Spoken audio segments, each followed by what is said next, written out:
Şükrü Hocam telefonumuz.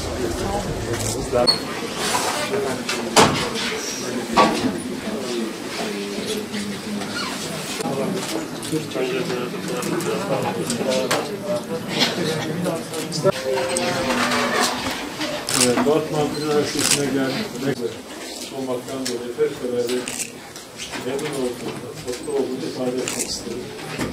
Şimdi sizleri görünce tekrardan hocalık günlerini hatırladım. Batman Üniversitesi'ndeyiz. Batman'da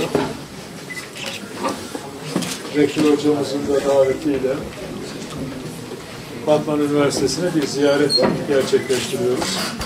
Bu ziyarette çok anlamlı bir doğrusu vesile de oldu bir organizasyon da Sayın Rektörümüz tarafından tertip edilmiş.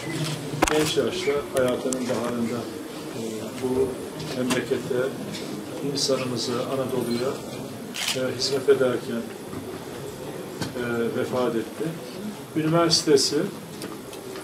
Üniversitemiz Batman Üniversitesi öğrenciliğini yapmış olduğu fakültenin bölümünün içinde adını anmak, adını yaşatmak ve hatırlatmak maksadıyla bir sınıfa ismini vermek suretiyle büyük bir fedakarlık ve kadirşinaslık, vefakarlık örneği sergilemiş oldu.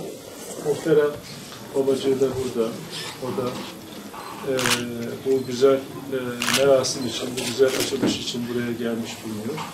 Biz burada genç öğretmenimizi vefat eden, şehit olan öğretmenimize Allah'tan rahmet diliyoruz. Bir daha bu tür olayların tekrar etmemesini diliyoruz, temenni ediyoruz. Tabii gençlikte sorumluluk almak suretiyle gençlerin yetişmesine, hizmet etmek maksadıyla bir örnek davranış sergilemiş olması bakımından diğer arkadan gelen genç öğretmenlerimize de iyi bir örnek olduğunu bu vesileyle ifade etmek isterim. Ayrıca bu sınıfımızın da hayırlı olmasını diliyoruz.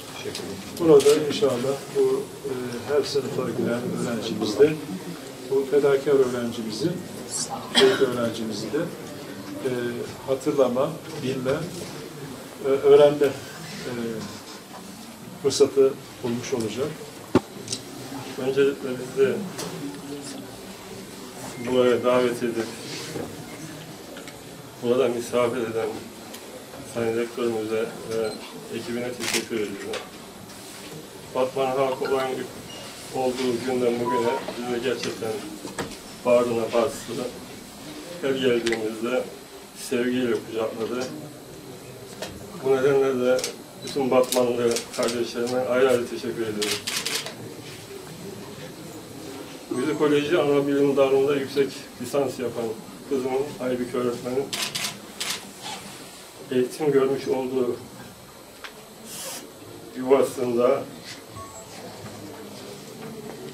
gelecekteki kardeşlerinin eğitim alacağı bir dersi isminin verilmesi bizi de ayrıca memnun etmiştir. Hepinize teşekkür ediyorum.